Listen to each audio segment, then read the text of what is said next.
Hey, what's up, everybody? This is your boy AJ Trip, and welcome to That's a Shoot, my weekly wrestling show where I talk about the good and the bad of week in wrestling, and then I'll talk about a main topic. This week, main topic is going to be about this edict that you can't have wrestling in between commercial breaks and everything like that, and well, we'll get into that later. But first, as always, we'll start over with Put Over and Buried. As always, we start with Put Over. And first thing I want to put over is that the club is back, baby. Woo! Right? Um, all night long. This was a story all night long on Monday Night Raw. The fact that we had AJ Styles, getting into the heads of Gallows and Anderson, and then we had Gallows and Anderson kind of getting into the head of AJ Styles and having and then them poking the bear, saying things that they are, putting things in his head that Ricochet did not say, and so yeah, it was incredible. And then at the end we had another match between Ricochet and AJ Styles, and that went to a finish with Ricochet winning. And then AJ turned on Ricochet, and the club is back. And I think that was really good. So we'll see. And we've also heard that Gallows and Anderson have signed new contracts. So we are just not going to get the club for a little bit. We're going to hopefully get the club for a long time. So hopefully this happens. We have people on the internet fantasy booking the want of Finn Balor to turn heel, and then have Finn Balor join them, and then make the full club, and then you have a super heel faction in the club. So we will see what happens and goes down. But the club is back, and they're better than ever. Hopefully, they're better than ever, I should say. Um, Next was the Samoa Joe Kofi Kingston promo for SmackDown. I thought this was pretty good. I thought this one was really, really good. I loved the back and forth from each guy. Each guy was so good on the mic, and I also love the way it ended. I love the way that we had Joe saying that I was going to murder basically everybody that you deem family if you don't shake my hand. And Kofi Kingston gave him a little bit of the finger and hit him with Troubles in Paradise. So, but yeah, I thought it was a great promo. I thought it put over the fact of Samoa Joe as a big time contender, and I thought it put over Kofi Kingston as someone who's not going to take mess from anybody. So I enjoyed that as well. And of course, finally, the Street Profits. What? Yes, the Street Profits made their main roster debut on Monday Night Raw. Now I have no idea what this was about. They are the NXT Tag Team Champions. Well, first of all, let's start with the fact that as they were going through the thing, you see a shot of the Street Profits, whether it was uh, intentional or not. I wasn't a big fan of it because that should have been a surprise. That should have been a surprise for us.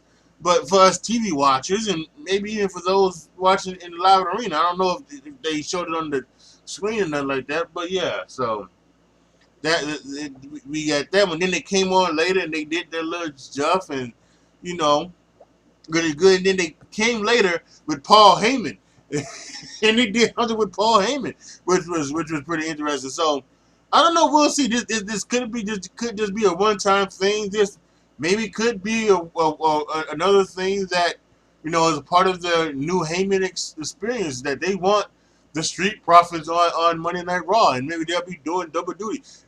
They have taped everything on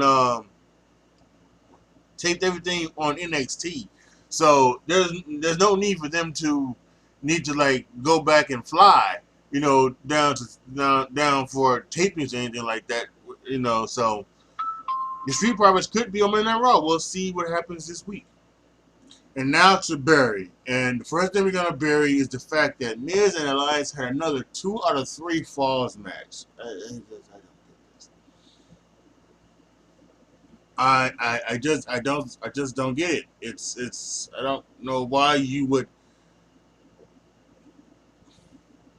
do. If it's one thing to do the match over and over again, right? But it's another thing to like do it. Oh my god! At least the Miz won. At least he won this one. But still, I just I yeah yeah yeah. Um, the next thing I'm gonna bury is the Mike and Maria Kanellis stuff, and um, it's not necessarily the fact that he was buried or anything like that. You know, because there are rumors on the internet that state that this is what they want to do. They want to do this. They wanted to do this type of co-code angle type thing. Um, so if that's what they really wanted to do, and the WWE letting them do it, then why should we get upset about what they said or anything like that? I'm gonna bury the fact of how it was not necessarily all that good. For instance, this you know this seemed like more of a way to announce to the world that Maria was pregnant than it was to get over the fact that Mike was a stumbling, bumbling fool. This could have been done without you know the whole match and everything like that, and the backstage segment. So yeah, I was not all that enthralled with the segment, but the storyline I'm intrigued by. So we'll see if it stays on Raw, if it goes to 205 Live. We will see. And the last thing I'm gonna bury is the Undertaker promo. It was not a good promo from the Dead Man. It sounded like that he was he had forgot some of his promo, and he was trying to go off, and then maybe he would had to improvise some things because he didn't know where he was going with it. It wasn't really a one of Undertaker's best promos on Raw, and so yeah, I wasn't a big time fan of that, but yeah, we will see where this thing goes. I'm glad we did get the thing about the reason why he has come back. He's come back to take the souls of Shane and Drew. So we will have to see what happens. And now for the main topic of the episode: thumbs up or thumbs down for the new wrestling in commercials Edict.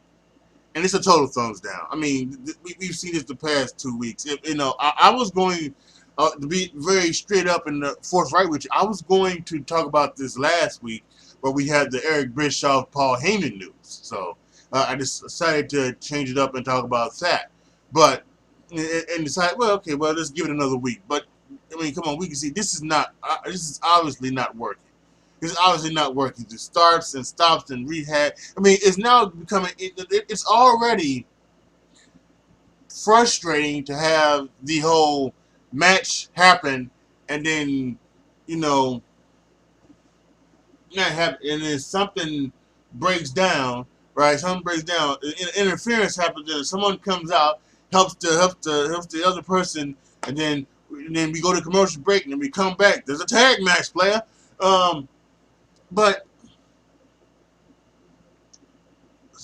and that's already frustrating enough. But now they do it now for like everything, and it's just foolishness. I can understand. I can understand that they have a contract with USA, and the fact that and the fact that the contract may state that they can only do certain things certain ways. So with the television, so that may include the fact of doing their their spots, and their spots have to be in certain places. So I totally understand that. I totally understand that if they can't change their spots for their ads, you know, around the show, then I totally understand that. And also totally understand that you don't want to have wrestling in the commercial. You don't want to have the wrestling in the commercial breaks, because that also sometimes gets things too. It's normally the same thing. The baby face does a dive, and then and gets fired up, and then they go to commercial break, or the baby face gets taken down by the heel, and then we go to commercial break. So you kind of want to keep the action going, and something like that. But this isn't the way to go about it. This isn't the way to go about it. I think what WWE needs to do is they need to go back to USA Network and ask if they can have the spots. If they can change the spots so that they can do the wrestling, and then after the wrestling they can do the spots. Do like the commercial breaks. Um, because otherwise this is getting annoying.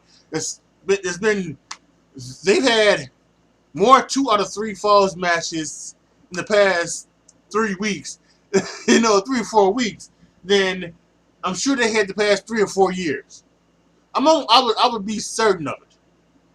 I almost guarantee it. I'm not. Someone out there gonna do probably has done the thing too. They've had more 2 out of 3 falls matches the past 4 weeks than they had the past 4 years, and it's just. And then we get then this past week on Raw we got the dusty finish with you know AJ winning the match, winning the United States title, but Ricochet's foot was under the rope, so then that went commercial break, and yeah. So yeah, it's total thumbs down. They need to change it. They definitely need to change it, and hopefully they can go to Fox. When they do go to Fox, they can go to Fox right now and tell Fox, hey, this is what we're going to do. So can we, turn this around? So, but otherwise, this has got to stop. This has got to stop. All right, y'all. That is it for this week's episode of That's the Shoot. Make sure you come back here next week. It's every Friday. Post your comments down below. Tell me what you guys think. Let me know what you think about my putovers, and let me know what you think about my berries, and let me know what you think about the main topic, the wrestling in commercials. Either thumbs up or thumbs down. Let me know down in the comment section. Like the video, share the video, subscribe to the channel, and as always, thank you guys so much for watching. This is your boy AJ Tripp signing off. As always, be good to each other, y'all. Be careful out there. And I am out.